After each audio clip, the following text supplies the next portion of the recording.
Estamos ao vivo.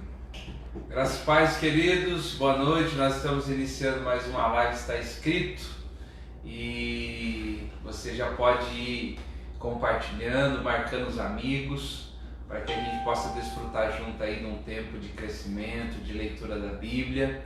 Nós estamos dentro de uma série sobre escatologia e nós vamos dar sequência aí nessa conversa, nesse assunto, e eu tenho certeza que vai ser um tempo bacana. Bispo. Tudo bem, senhor? Graças a Deus. Mais uma segunda, paz para todos. Vamos bater aquele papo gostoso, né? Falar de Bíblia, falar de escatologia. Glória a Deus. Sendo bênção, o pessoal que está acompanhando está curtindo, comentando, está sendo bênção. E a gente vai continuar aí mais um pouquinho, vai caminhar mais um pouquinho. Em nome de Jesus. Glória a Deus.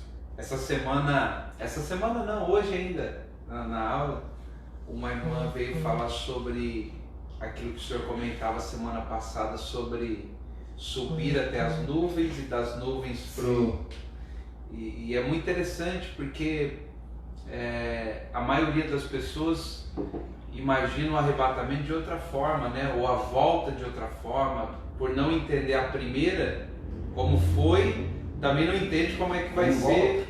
E justamente essa palavra de Atos, no capítulo 1, ela é reveladora, ela mostra claramente aquilo que a gente diz, porque antigamente se falava assim, a segunda vinda de Jesus. E muita gente confundia quando falava de arrebatamento, para muita gente o arrebatamento era a segunda vinda. Então isso causava uma confusão, porque para muitos então que vinham confrontar isso, diziam então vai ter uma terceira vinda, e na verdade não, o arrebatamento é um evento dentro da segunda vinda. E é justamente isso, como os discípulos, os anjos falam para os discípulos, assim como vocês viram ele ir, assim ele vai voltar. Então quer dizer, Jesus do Monte das Oliveiras, ele subiu até as nuvens. Então quem estava aqui embaixo, até as nuvens viu, depois das nuvens não viu nada. Depois das nuvens não viu absolutamente nada. Então na volta, no arrebatamento, é assim que será. Quando Jesus vem até as nuvens e a igreja arrebatada, então nesse momento não pode se dizer que todo olho verá. Porque assim como Jesus, depois que passou das nuvens, ninguém viu, assim também no arrebatamento. Quando os mortos ressuscitarem, os que estiverem vivos forem transformados, vão subir e encontrar com Jesus nas nuvens. Então ninguém vai ver Jesus ali. Agora, dali eles vão justamente para o tribunal de Cristo, o recebimento do galardão. Né? Agora, quando Jesus vir na segunda vinda, então quer dizer, ele já vem das nuvens para a terra, por Monte das Oliveiras, exatamente da onde ele subiu. Né? Então, exatamente, acho que é Zacarias capítulo 14, se não me falha a memória.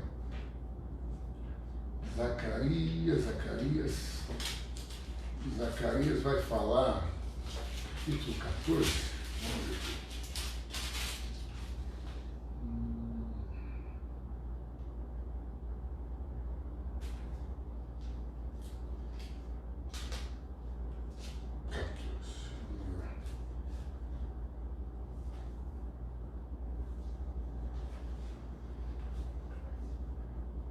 E isso é interessante, né? Você entender que a segunda vinda é como se ela tivesse dentro dela vários acontecimentos que vão se conectando, né? O arrebatamento, o tribunal de Cristo, as bodas do Cordeiro, né? Aí sim a segunda vinda, né? Quando Jesus vem realmente, pisa no Monte das Oliveiras, a Bíblia vai dizer que o monte vai abrir no meio, né? E um rio vai passar aí. Só achar aqui. Olha que interessante quando fala no verso 7.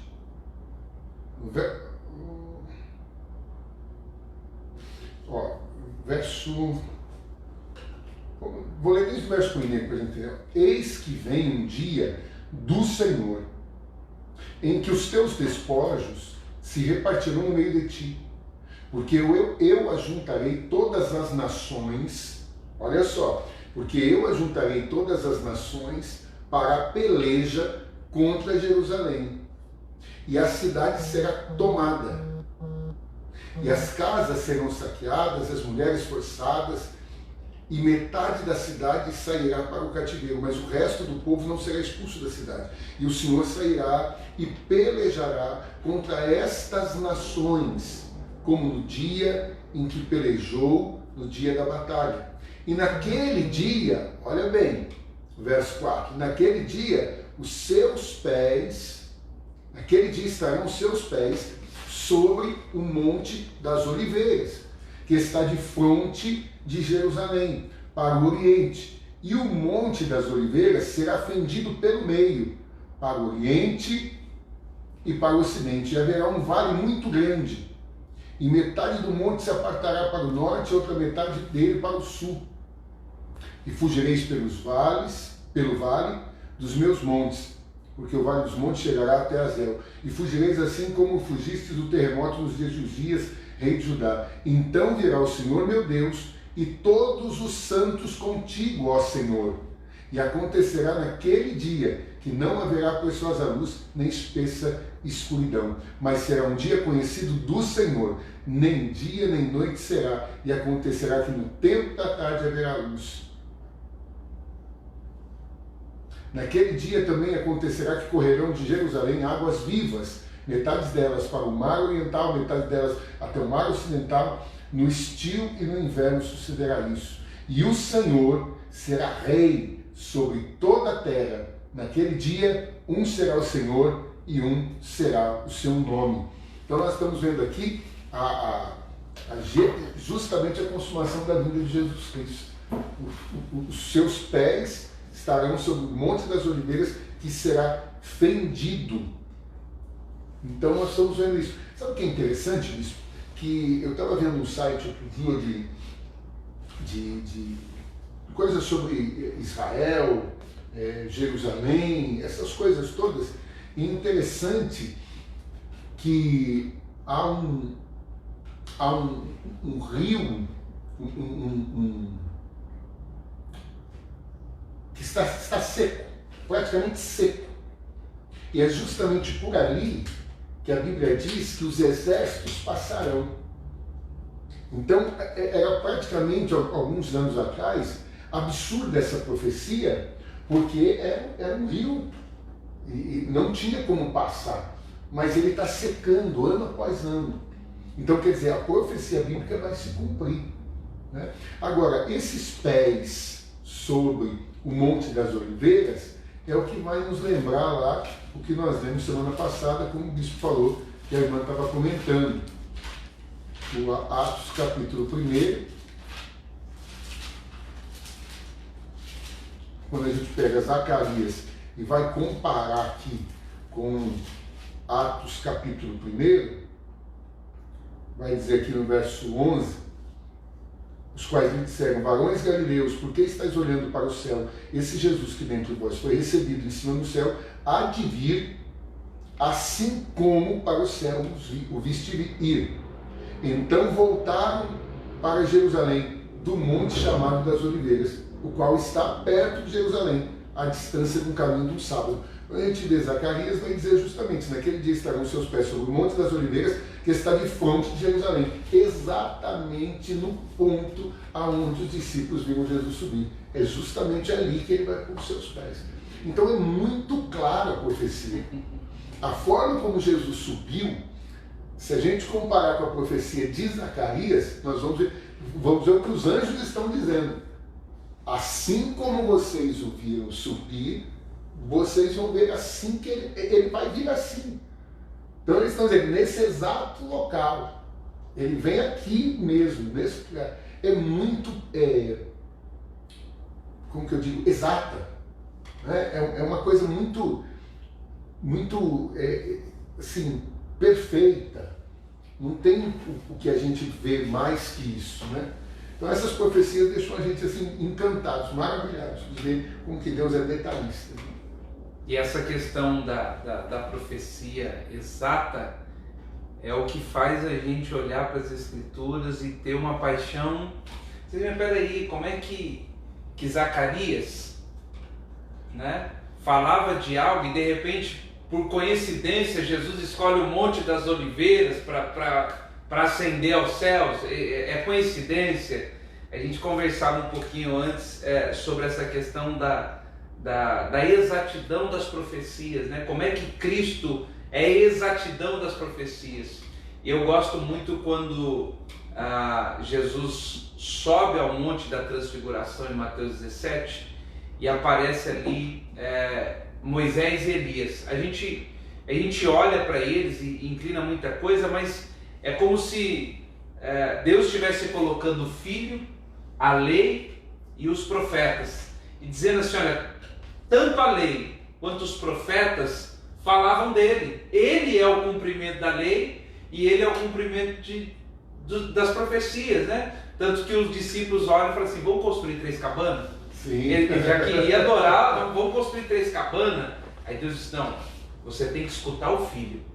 A partir de hoje não é mais a lei, a partir de hoje não é mais as profecias, porque ambas falavam do Filho. É muito interessante isso.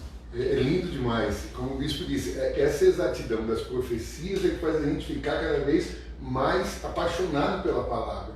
É tão interessante que o que o Pedro está dizendo ali no monte, vamos fazer aqui 3 cabanas, né? Vamos fazer aqui 3 tendas. Ele está falando justamente de adiantar os tabernáculos, né? Que era quando se fazia as cabanas. Então, e justamente quando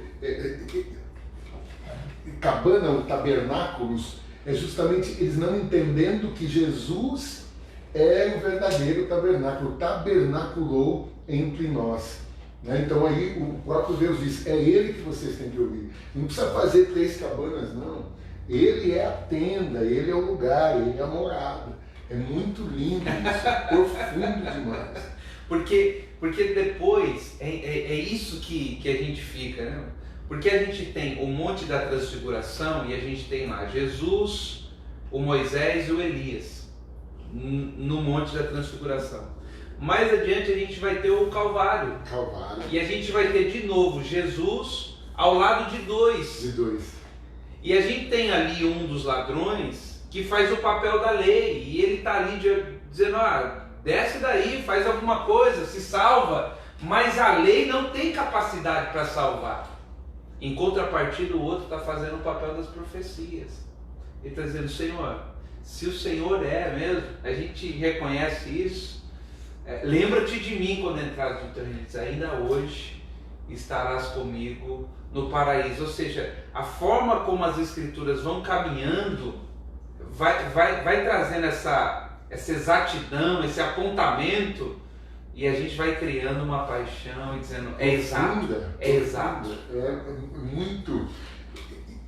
Quando Moisés e Elias estão ali representando a lei e os profetas, é interessante que em Hebreus é justamente isso que está escrito, né? Que nos tempos passados Deus falou de várias maneiras, né? Através dos profetas, mas agora ele fala através do seu Filho.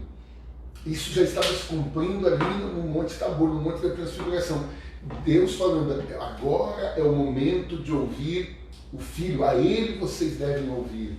Né? Porque Ele é o cumprimento da lei, é o cumprimento. Algumas pessoas dizem, Jesus veio para acabar com a lei, abolir. Não, Ele veio para cumprir. Se Jesus não cumpre a lei, não poderia ser feito justiça por nós.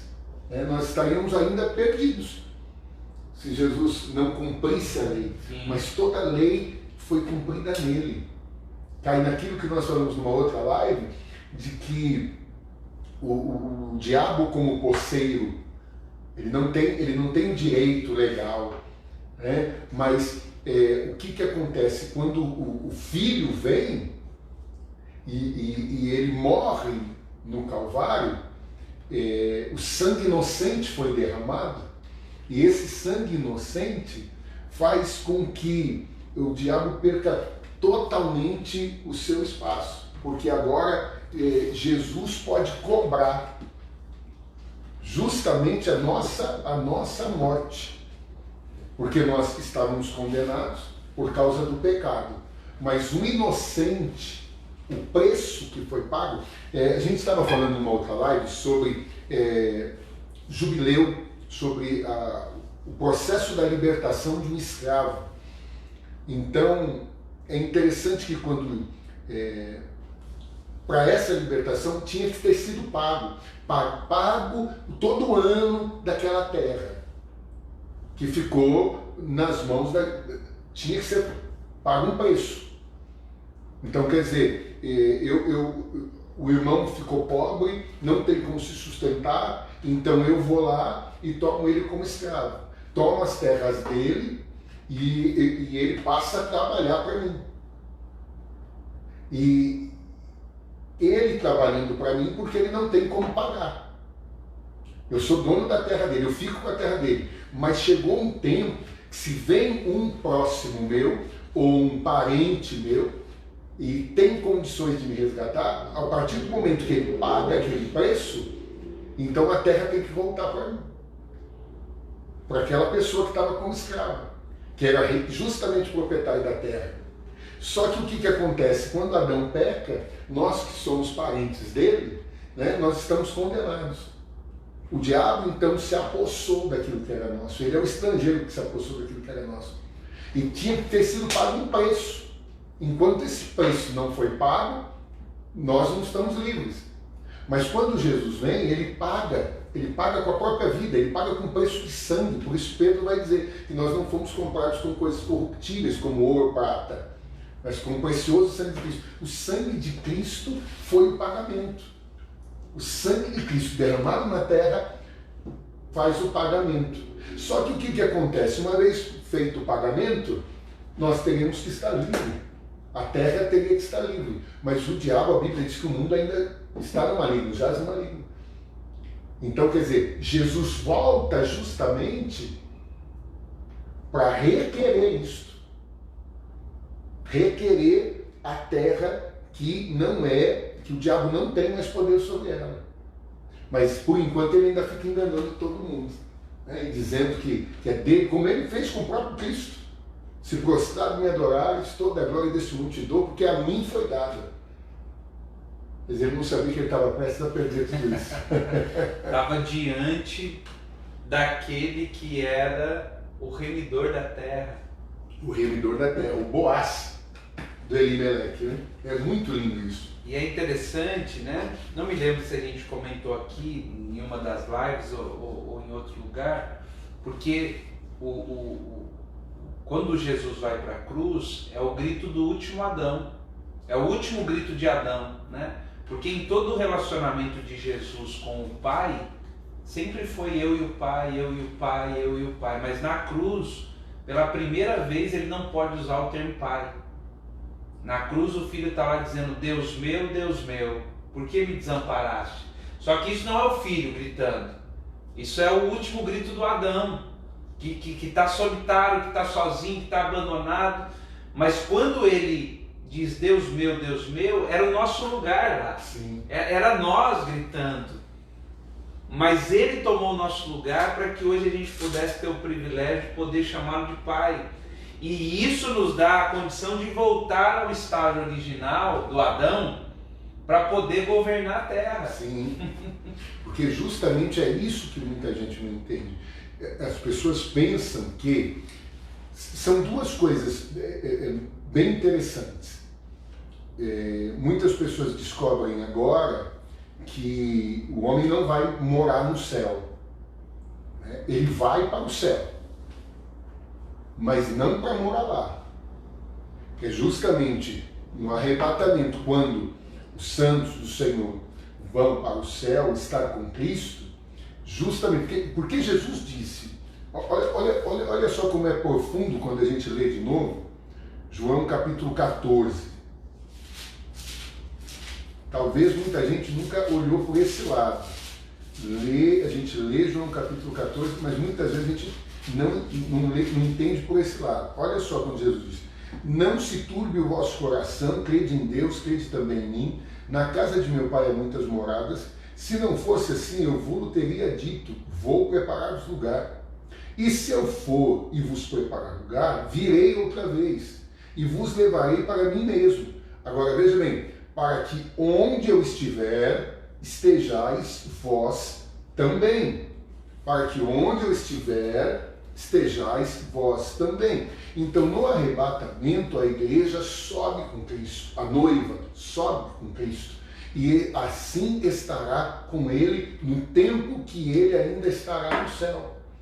Ali é o tribunal de Cristo, o recebimento do galardão, e logo em seguida nós vamos ver as bodas do Cordeiro, Cristo descendo à terra com a sua noiva, com os seus santos, e aí então o momento em que Jerusalém é livre, Satanás é aprisionado, e então nós vamos ter ali o milênio, que é o governo de Cristo na terra. O governo de Cristo na terra. Então, isso que a gente precisa entender. Veja, a igreja não vai para o céu, a igreja vai para o céu. Só que quando Cristo voltar, a igreja volta com Cristo, para governar com Cristo. É o governo. Adão tinha um governo sobre a terra. O que Cristo, o último Adão, veio fazer? Restabelecer esse governo. Restabelecer esse governo sobre a terra. Restabelecer ao homem o poder de governar sobre a terra. Pastor, só para a gente pegar essa palavra, talvez essa palavra é desconhecida para a maioria dos crentes. Eu acho que fala-se muito pouco sobre governo dentro da igreja. Essa questão da restauração do governo. A gente fala muito sobre a fé, a gente fala muito sobre a questão espiritual, mas essa questão do governar sobre a terra não tem a ver com a espiritualidade, tem a ver com aquilo que o próprio Deus deu como ordem a Adão. Então, por exemplo, quando a gente pega o ministério de Jesus, logo no início a gente vê Jesus subindo no barco de Pedro, pedindo para ele afastar um pouquinho e dizendo para ele: joga a rede do lado direito. E de repente eles jogam e de uma pescaria frustrada da noite eles enchem a rede, né? E ali não tem um milagre como a gente gosta de ver muitas vezes, mas tem o Adão. O governo do Adão, o governo do Adão sobre a tempestade, o governo do Adão andando sobre as águas, o governo do Adão dizendo para a figueira: seca. Quem é este que até o vento e o mar lhe obedecem? Será que a mensagem de governo não é essa mensagem que está faltando hoje e que levou Paulo a dizer assim: a criação geme?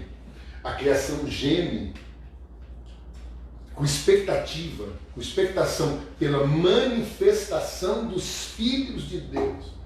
Justamente porque a criação do homem, no pecado do homem, a criação fica sem governo. É um caos. A criação fica sem governo. A gente vê os mares. Uma coisa que eu não sei se eu deveria falar aqui, mas é bem complicado. Nós vemos assim, que esse governo, Satanás e os anjos caídos, eles se apoderam disso. Porque os anjos, isso é uma coisa complexa, mas veja, os anjos, porque bispo, o que muita gente também não entende, que antes de ser Satanás, o anjo de luz, o Lúcifer, ele era alguém que estava aqui na terra. Agora, o interessante é que ele tinha o governo. E esse governo que ele tem com vários outros anjos. E cada um cuida de uma área. Dos mares, dos rios, das florestas. E isso que a gente não entende. E quando eles caem, eles não foi tirado, como que eu posso dizer? Eles não perderam esse poder que eles têm. O domínio, né? Eles não perderam esse poder. Só que eles perderam a legalidade sobre o lugar. Então eles agem na ilegalidade. Então é por isso que a gente vê muitas vezes falando assim, aquilo ali é não sei quem que cuida das matas. Esse aqui é não sei quem que cuida. São eles mesmos. Só que isso é o quê? Quando o homem foi colocado sobre a terra, era para governar isso daí. Agora, quando o homem perde esse governo, entrega esse governo a Satanás, então aí eles começam a tomar conta de tudo outra vez. Mas eles já tinham sido, como que eu posso dizer, não sei se deportado é a palavra certa, deposto, destituídos, né? Então eles vêm para se apossar novamente. Acho que a palavra melhor é essa mesmo, se apossar, como posser. Mas quando o último Adão vem, ele mostra que ele tem um poder sobre tudo isso. Veja que os demônios chegam a dizer para ele, né, que temos nós contigo, então manda que a gente entre nos porcos. Veja, eles reconhecem a autoridade do Cristo. O governo, né? E isso, né? Quando a gente, por exemplo, pega a expressão, principalmente do Apocalipse, sendo o Rei dos Reis, né?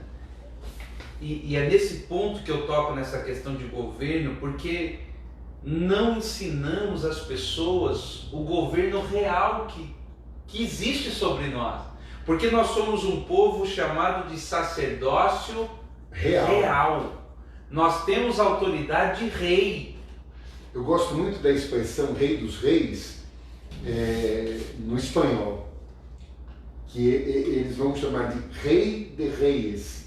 Então seria Rei de Reis, né? Jesus é Rei de Reis, porque a igreja, quando volta com Cristo, ela vem para reinar. É por isso que Cristo fala o reino de Deus, o reino de Deus, o reino de Deus. E as pessoas pensam que o reino de Deus é a pessoa ir para o céu, né? É esse governo. Então, quando Cristo vem, ele vem para reinar. Você vê uma coisa muito interessante quando o bispo fala sobre o governo, uma coisa muito interessante, que toca na questão do galardão. Sim.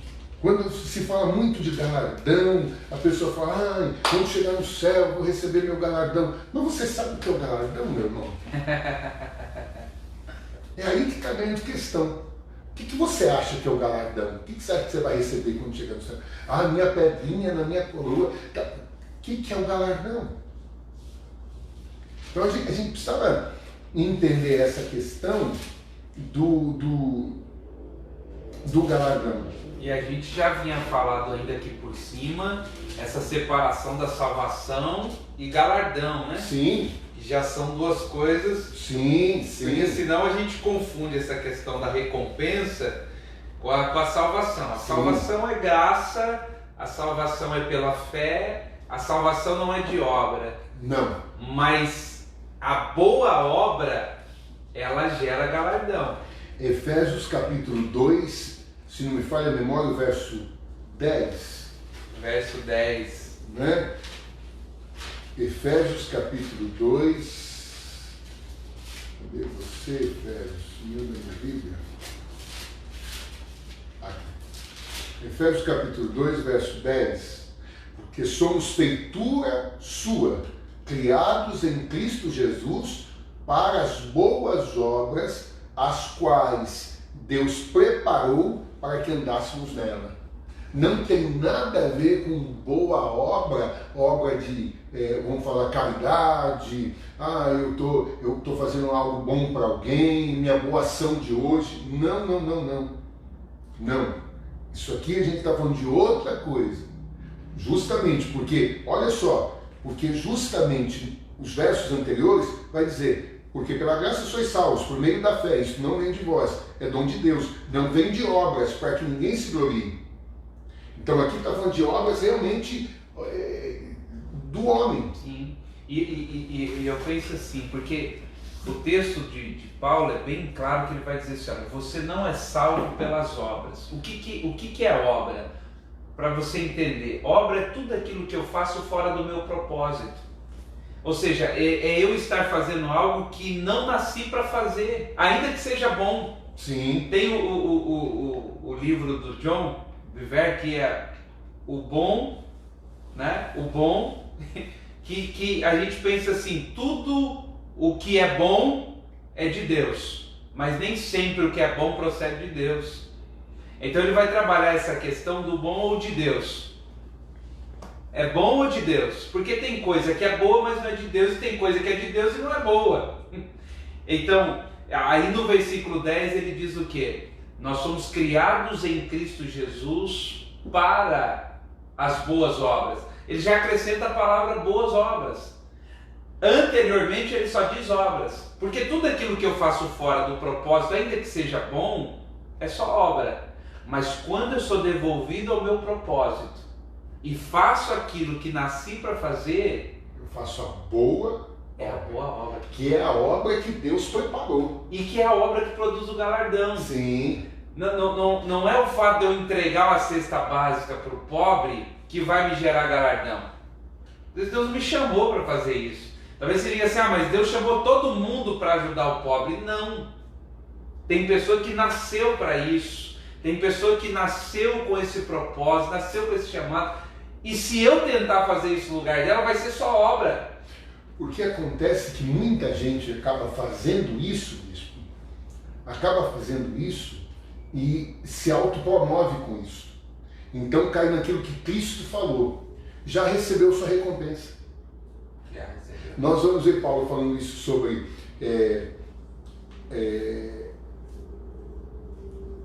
o ouro, a prata, a pedra preciosa, a madeira, a palha, o feno. Nós vamos ver isso. Paulo falando que se a obra de alguém vai passar pelo fogo, se ela permanecer, esse receberá galardão. Contudo, se a obra desse for consumida pelo fogo, esse está salvo, mas não recebe o galardão. Porque a salvação no tribunal de Cristo, meu irmão, não tem condenação. Tem o recebimento do galardão. Agora, a obra de ouro, o ouro fala da glória de Deus, a prata fala da redenção, não é? As pedras preciosas, que vão falar do fruto do Espírito, e nós vamos ver a madeira, que é a obra humana. Não tem nada que represente mais a humanidade do que a própria madeira na Bíblia. A arca era feita de madeira de acácia, mostrando a humanidade de Cristo. Então a madeira fala de humanidade, mas revestida de ouro, que fala da divindade.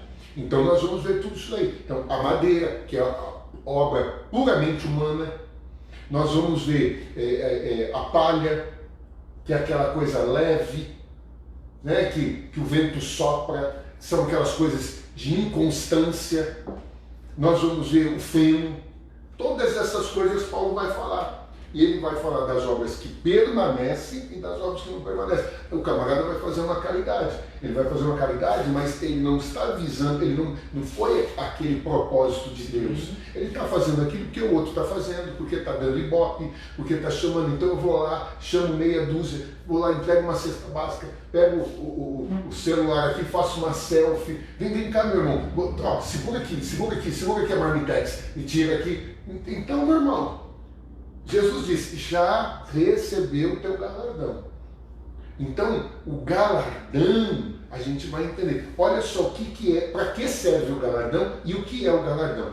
Parábola de Lucas, capítulo 19, a partir do verso 11, nós vamos ver uma coisa muito interessante. Vai dizer assim, ó, e ouvindo eles estas coisas, ele prosseguiu e contou-lhes uma parábola.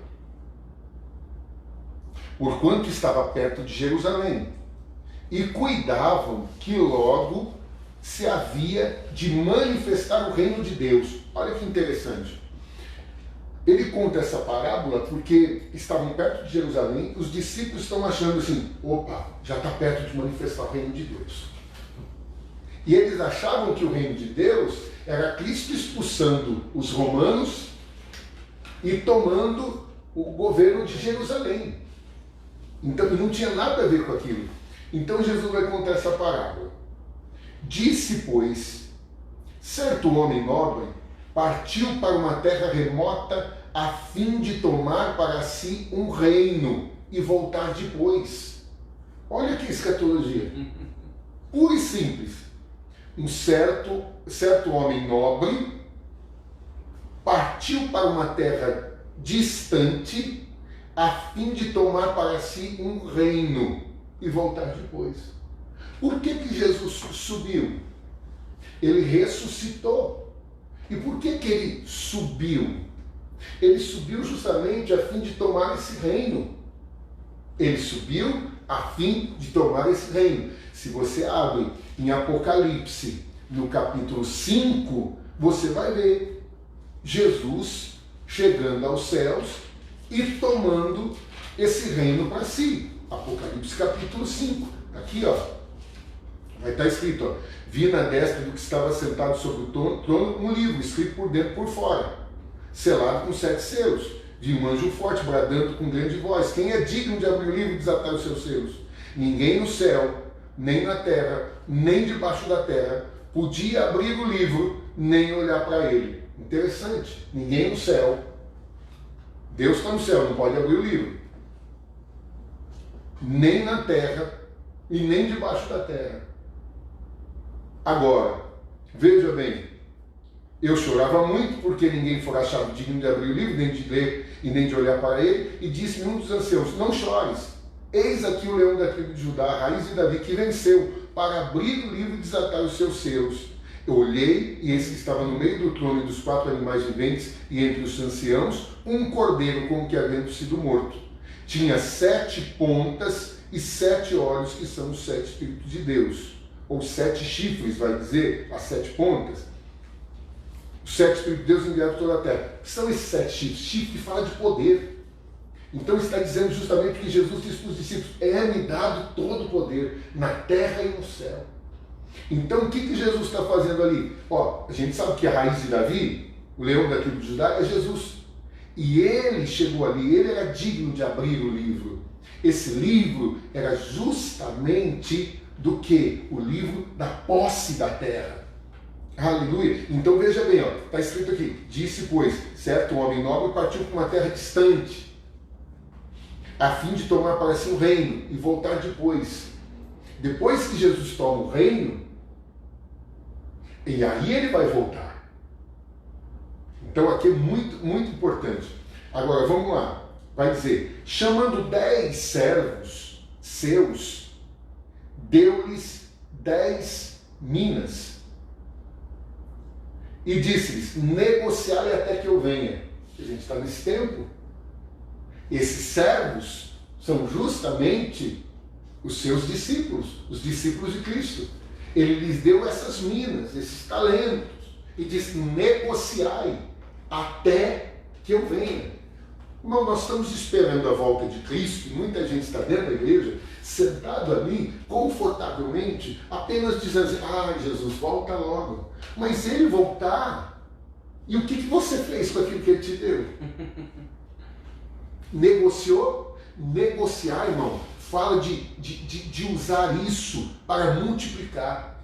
E aí a gente precisa tomar um cuidado, pastor Ricardo, porque quando o senhor fala sobre negociar, eu logo me lembro do Ezequiel 28, sobre a multiplicação do comércio. Sim. Porque Lúcifer se perdeu exatamente aí, nessa negociação, nessa movimentação sobre comércio. Veja que ele tinha liberdade para negociar. Sim. Mas a forma que ele passou a negociar é que lhe condenou. Exatamente. Então quando eu vejo o senhor falando, já automaticamente eu lembro da negociação do Lúcifer. Como é que ele se perdeu nessa transição de comércio? Porque todo aquele que recebe algo de Deus, ele vai acabar ficando em evidência, como o próprio Lúcifer fica. Ele era a representação da glória de Deus. E ele tem todos aqueles dons e talentos. E ele negocia, e esse negócio que ele faz é para render para o seu Senhor.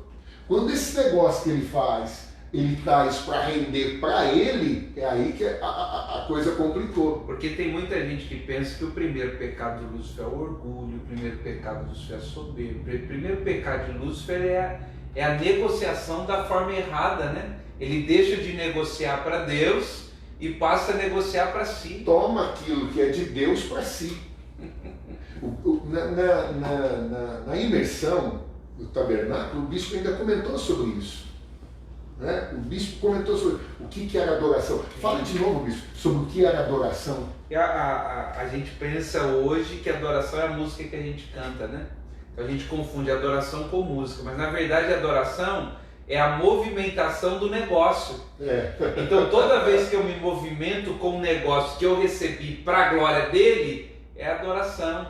E isso é adoração. Lúcifer era um adorador, não como músico, como as pessoas falam que era regente coral, que era...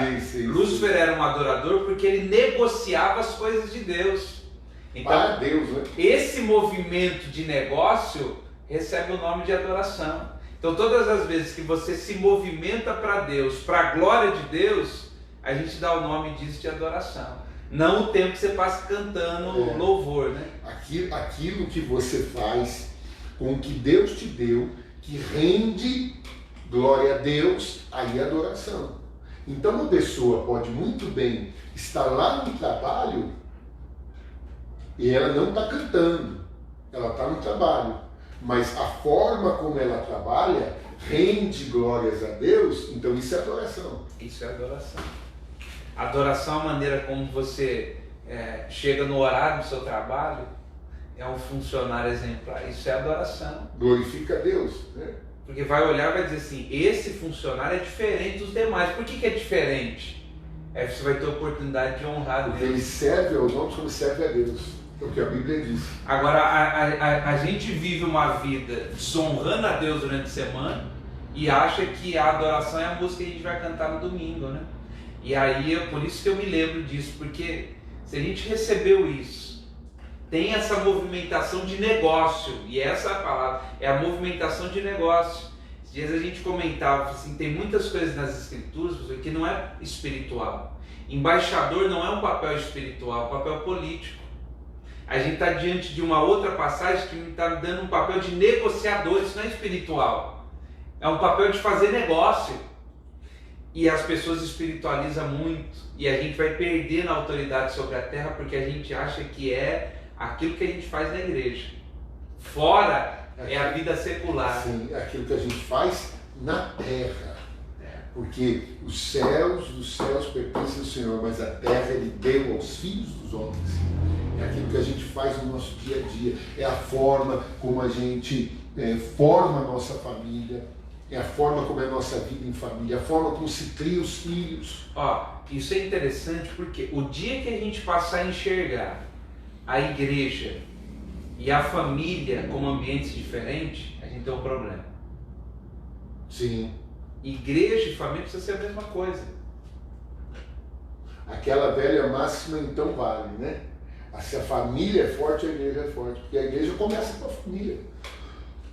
E aí eu preciso fazer essa junção. Não tem diferença a igreja com a família. Na verdade, a igreja é a família e a família é a igreja.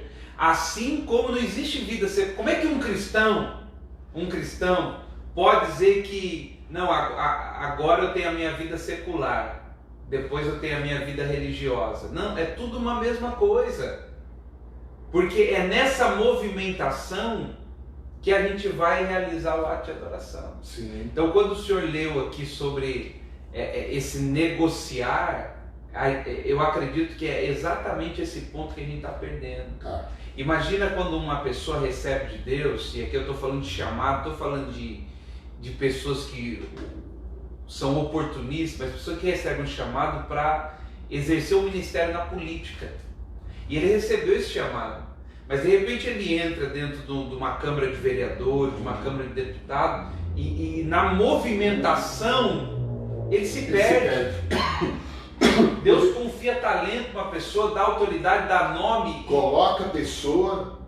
Pastor, o senhor está dizendo que foi Deus que colocou? Meu irmão, a Bíblia diz que é Deus que estabelece reis, é Deus que tira reis. Você está entendendo? Agora, veja bem, olha que grande diferença. Eu acho engraçado quando as pessoas colocam a parte da política e dizem assim, o crente não pode ser político. Veja bem. Então aí eles vão usar assim, mas Daniel era um crente, ele era um político. Ótimo, perfeito. Agora, Daniel nunca se beneficiou da sua posição, nunca se beneficiou em favor próprio, nunca tirou benefício da sua posição para beneficiar a sua família. Nunca. Muito pelo contrário. Quando Daniel, logo de cara, ele está no palácio e ele tem a oportunidade de se dar bem, de comer do bom e do melhor, ele disse não. Mas são as iguarias do rei, não. Ele entendia perfeitamente o que estava sendo feito ali. Ali o que o rei queria era mudar a mentalidade dele, era mudar a sua forma de agir, de pensar, de proceder. Já estava sendo tratado para ser um futuro político, Sim. né? Eles estavam trabalhando já para forjar políticos para amanhã. Então ele traz os jovens nobres de Jerusalém, os de linhagem real, traz para o palácio do rei, para mudar a mente deles. Veja que já começa mudando o nome. Vai mudar o nome, vai dar o nome para ele de Beltesazar, não é isso? E vai dar o nome para o outro de Sadraque, de Mesaque, também. Engraçado que as pessoas conhecem mais por Sadraque, Mesaque e Abednego do que pelos nomes deles, de verdade. Veja o poder que a Babilônia tem de mudar a identidade da pessoa. Só que eles não. Veja, a Bíblia diz que tinham muitos jovens de Judá ali. Não era só Daniel, Ananias, Misael, Azarias, tinha muitos outros. Só que os outros, quando chegaram nesse momento, puxa, estamos na bênção. Opa, vamos comer aqui do bom e do melhor, vamos tomar do vinho do rei, nós vamos aproveitar a vida. Daniel, junto com os amigos dele, disse, não. Por isso que essa palavra aqui, negociar e até que eu venha. Mas Daniel é um político, sim, mas ele não toma benefício. Agora, quando Deus coloca ele numa posição, e a partir do momento que ele está lá, meu Deus, ele não é capaz de renunciar. Ele não é capaz de renunciar, não é capaz de tomar uma posição e dizer assim, não, nós somos diferentes, certo? Estão me oferecendo isso. É até lícito. Como Paulo diz, todas as coisas me são lícitas, porém nem todas me convêm. Então, quer dizer, eu tenho um benefício aqui, eu posso fazer isso aqui. Há pouco tempo atrás, foi até triste, muito triste de ver isso. As pessoas pensam que a gente fala isso para atacar. Sim. Não, eu falo com tristeza. Não vou dar nome, nada, mas triste de ver o comentário geral, sabe? Porque, eu não sei, tem gente que acha que é pecado ouvir notícia. Né? Eu vou entrar no carro e vou ficar ouvindo só louvor. E acho que isso é ser espiritual. Mas os noticiários, há pouco tempo atrás, noticiário de um cristão, um pastor, que entra para a política, que até muito bem votado, porque todo mundo acreditava realmente que esse cara tem um posicionamento diferente, esse cara é diferente. De repente, o cara vai fazer um negócio lá de 150 pau na boca. E sai para todo mundo. E aí, lá fora, está todo mundo fazendo o quê? Chacota disso. Pô, mas o cara não é diferente, não é isso, não é aquilo, não é aquilo outro, não é aquilo outro. Pessoa que a gente admira. Mas esse posicionamento, será que eu não poderia renunciar? Fala assim, não, isso aqui, esse manjar aqui, esse vinho teu aqui eu não vou tomar. Até posso, mas não vou tomar. Não vou tomar. Eu vou aqui, pode deixar que isso aqui é comigo mesmo. Porque eu vou comer vegetal, eu vou fazer uma dieta, mas isso aí... Esse é o negociar. Esse é aonde se perde. É onde Lúcifer se perdeu e é onde até hoje grandes homens de Deus, com grandes chamados, grandes posições, estão se perdendo.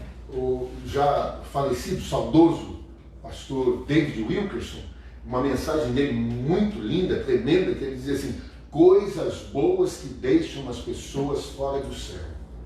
Isso é tremendo, porque é justamente isso.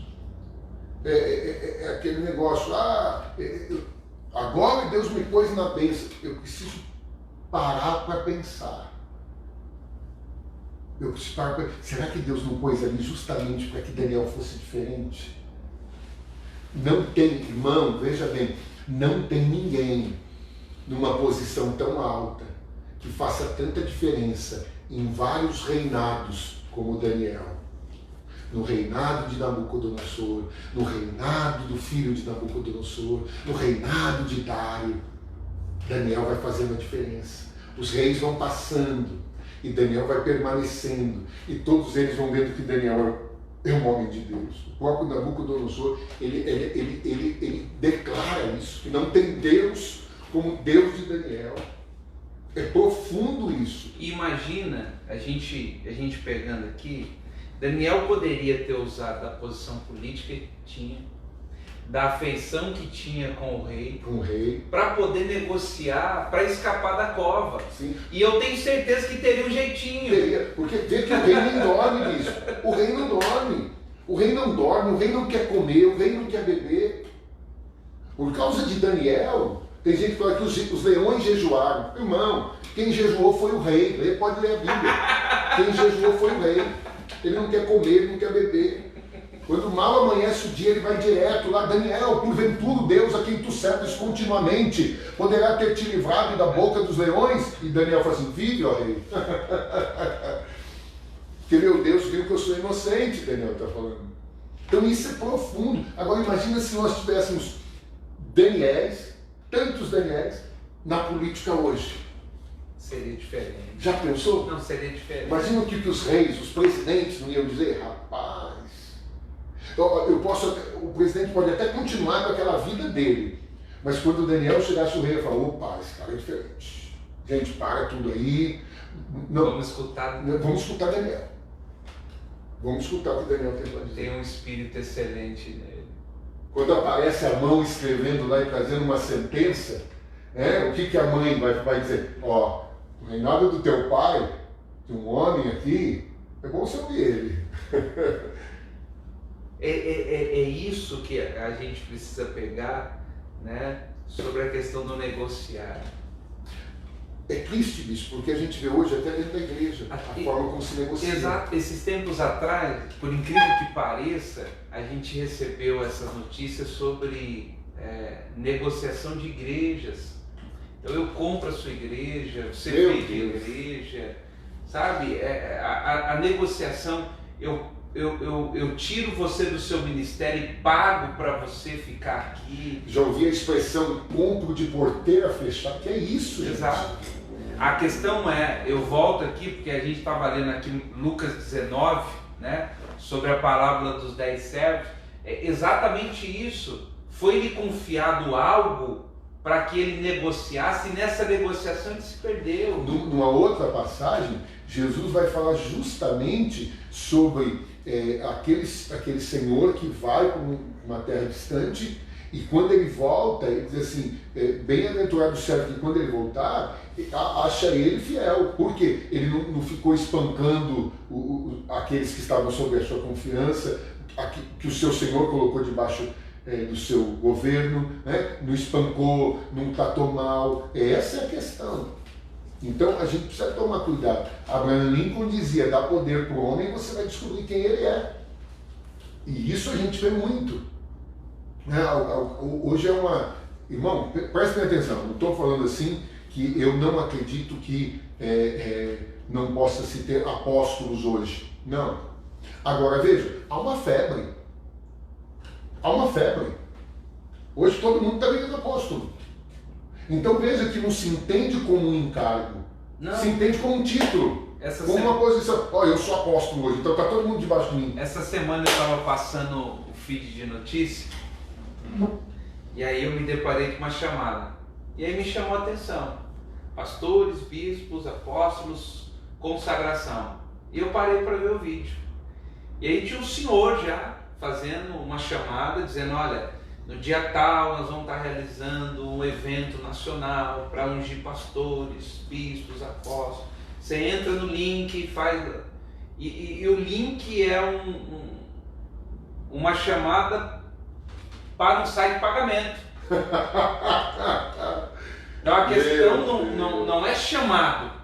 A questão é, você paga, eu te dou uma carteirinha, um diploma, você é apóstolo agora. Você é apóstolo. Se você tiver 200, você vai ser um evangelista.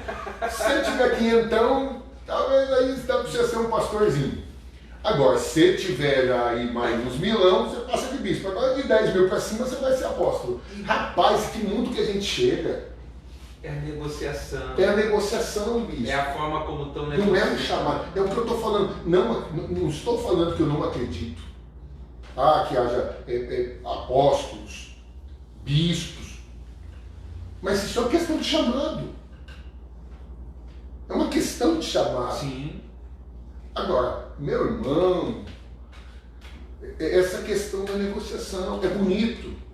Então quer dizer que o apóstolo ele é maior que o outro. Então agora eu quero ser apóstolo. Mas não tem um encargo, não cumpre a missão. E essa herança, como falava o pastor Miles, que é essa herança grego-romana, de que um é maior do que o outro, essa hierarquia que a gente carrega e a gente paga qualquer preço para ter um título acima dos outros. Mas a forma como a gente está negociando é aquilo que foi confiado para nós. Um dia vai ser cobrado.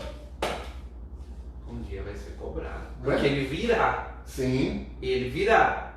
Né? As pessoas às vezes, puxa, mas como é que Deus permite? Não, ele confiou. E há um tempo determinado para que ele volte para cobrar. Sim. Ele não vai cobrar, irmão, ele não vai cobrar agora. A sensação que tem até de impunidade, como é que Deus permite? Como é que Deus não faz juízo? Como é que Deus não faz justiça? Ele não vai fazer nada agora. Por isso que exato, a escatologia vai ensinar para a gente que não é agora. Não adianta orar, Deus vai...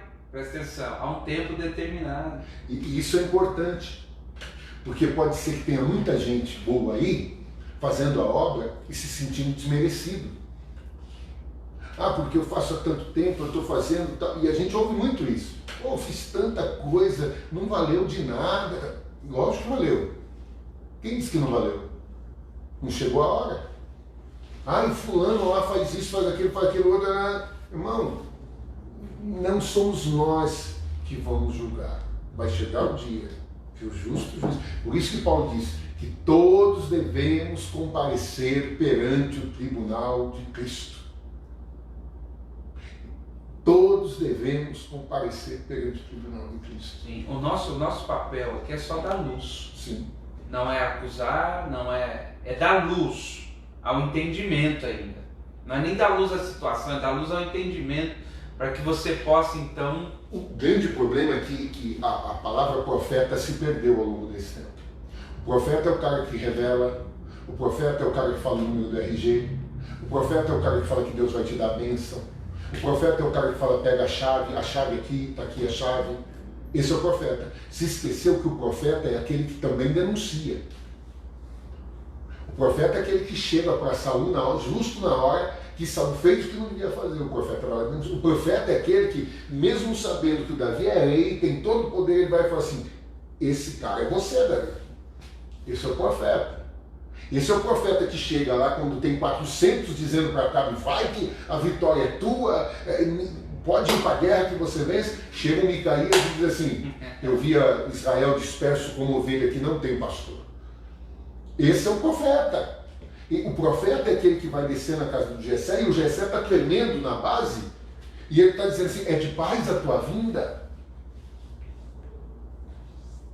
Aí que está a questão. Então, muita coisa foi se perdendo. Esses encargos foram se perdendo. É muito parecido até como o tempo de Micaías, quando as pessoas escutam falar do nome dele e dizem, não, esse daí ele só fala contra nós, a gente não quer ouvir.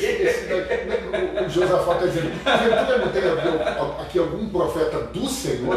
Poxa, o Josafá está dizendo, que esses daí, não tem aqui algum profeta do Senhor? Ele diz, tem um aqui, mas ele só fala o que eu não quero.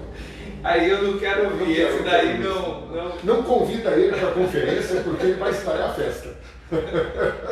Ele vai pregar fora do tema, ele não vai falar aquilo que a gente quer ouvir. Então é importante a gente entender isso.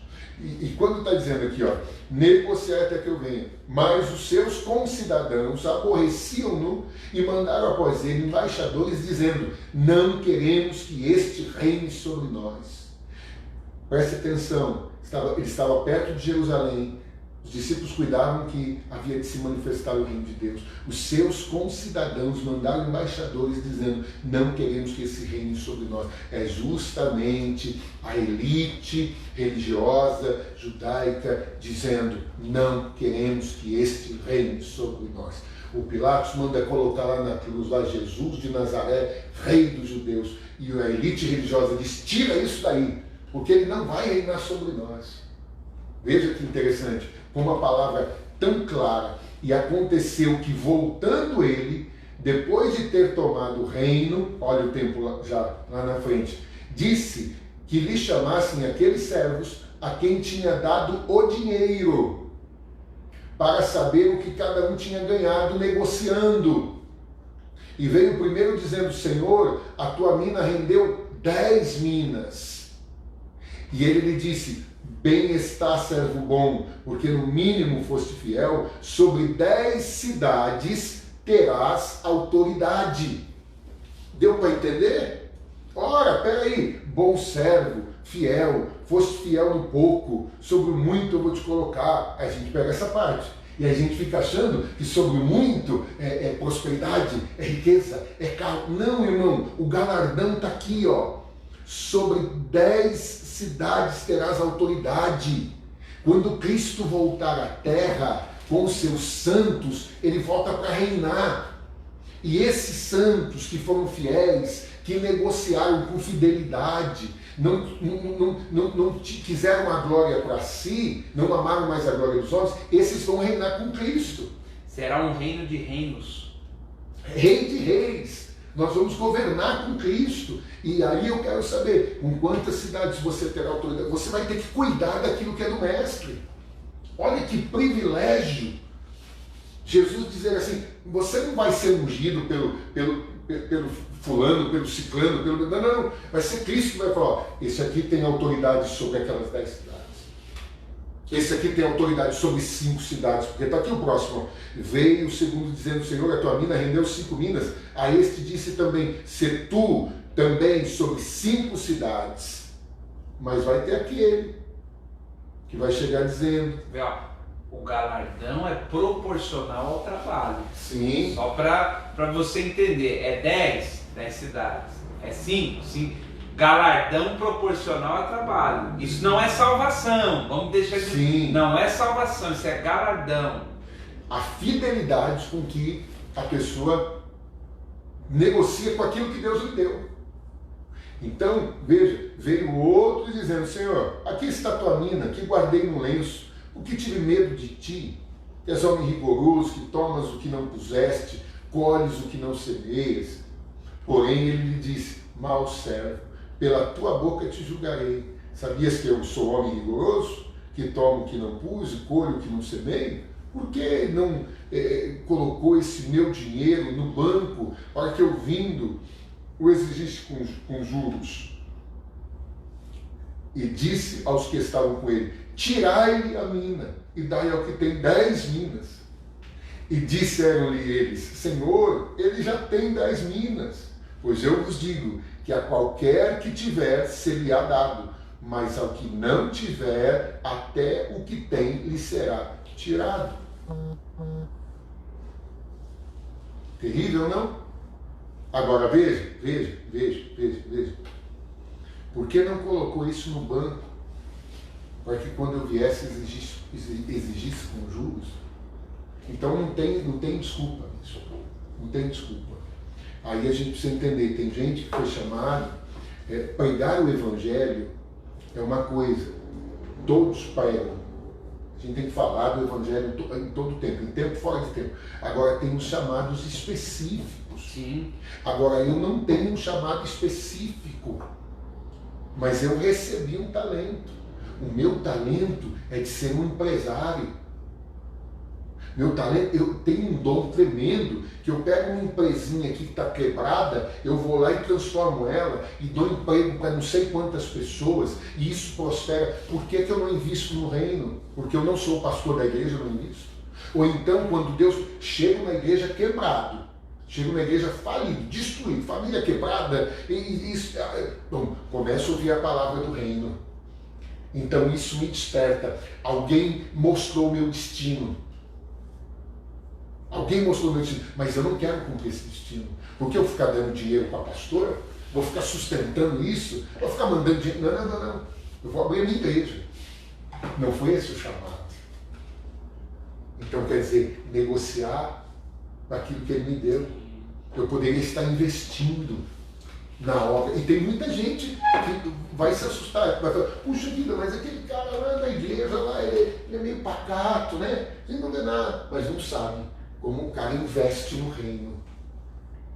Como o cara, ele tem essa condição, porque Deus deu para ele. E quanto mais ele negocia, ele investe no reino, a gente vê o cara prosperando cada vez mais. Um dia sobe para a cabeça do cara, essa negociação do cara sobe para a cabeça dele, ele não quer mais investir no reino. Aí a gente vê as coisas todas voltando para trás. Eu vou no negociar. Então esse negócio de galardão é muito sério. Eu lembro de um testemunho bem antigo, pastor José Erion, e ele dizia sobre uma jovem que foi chamada para missões, e Deus chamou ela e ela disse, Senhor, agora eu não posso, porque eu estou terminando meus estudos, faculdade. E assim que ela concluiu a faculdade, Deus veio de novo e disse assim, filha, vamos para o chamado. Ela disse, Senhor, agora eu não posso, porque agora eu acabei de me formar, estou entrando no mercado de trabalho. Vida estabilizando, Deus vem de novo e chama ela, e ela diz, Senhor, agora que eu estabilizei, eu encontrei alguém, eu estou casando, Senhor. Como que eu vou ir para o campo agora, com a minha vida toda? E aí, logo depois do casamento, Deus visita ela de novo, diz, filha, para o campo.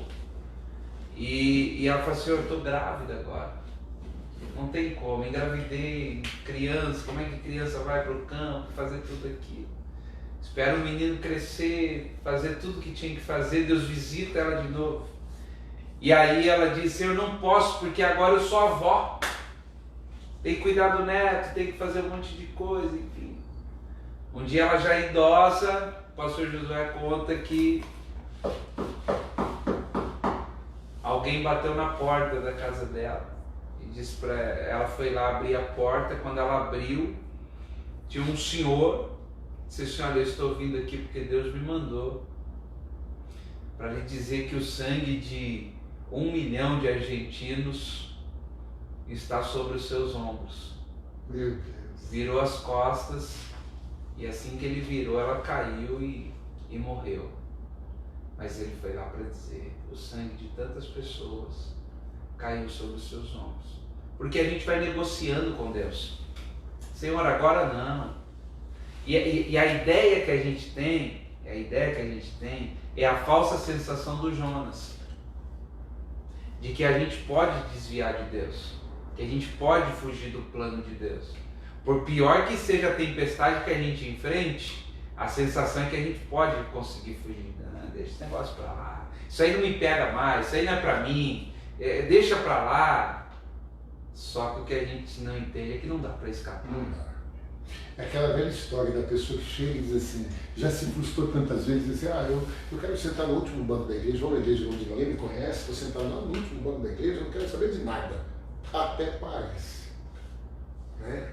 Até parece. Deus vai lá onde ele está e pega.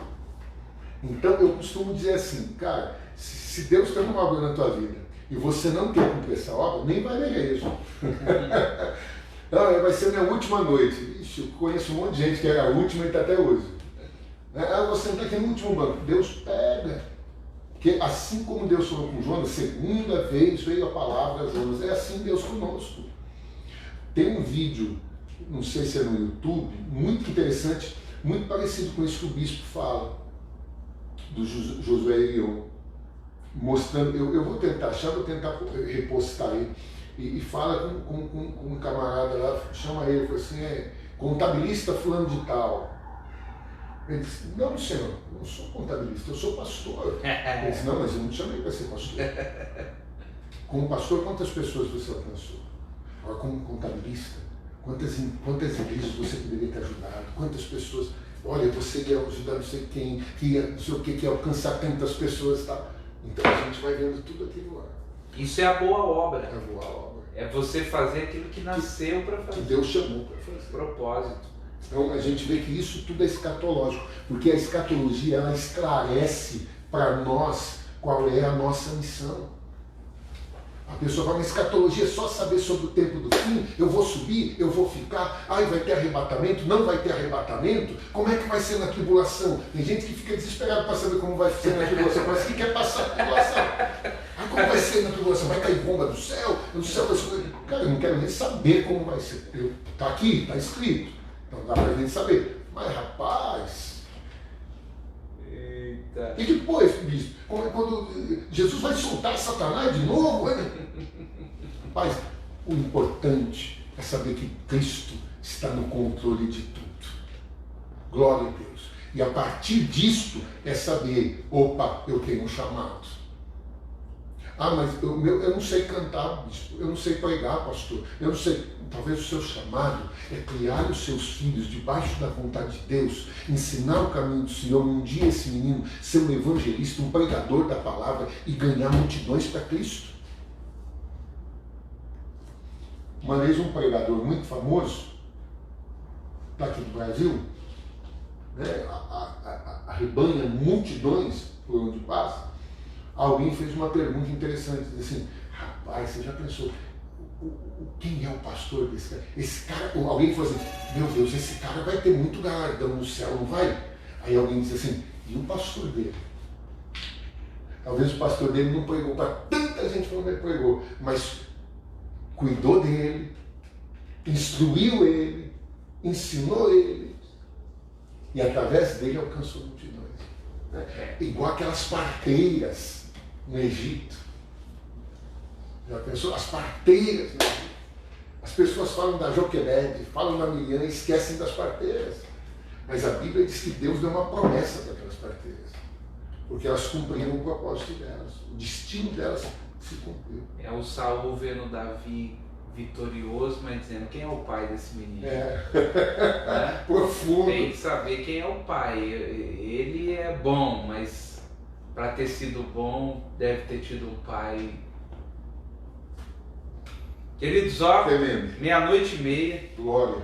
Nós temos aí irmãos ainda conectados com a gente. Os resilientes. Tá aí, ó, firme e forte. Antes de terminar, eu quero só abrir um parênteses aqui, pastor Ricardo. A gente não falou sobre isso, mas eu quero deixar registrado aqui, pelo menos deixar registrado uma nota de repúdio com relação ao vídeo que saiu agora da Porta dos Fundos, com relação àquela peça que fizeram sobre Jesus, apresentando um Jesus homossexual. Presta atenção, nós vivemos em um estado laico, vou dizer isso para você, mas ele não é laicista. Presta atenção no que eu quero que você entenda. Nós falamos muito sobre respeito, estamos vivendo dias em que prega-se muito respeito, prega-se muito sobre você ter que entender o outro. A grande questão é que miraram a fé, o cristianismo, estão bombardeando ele.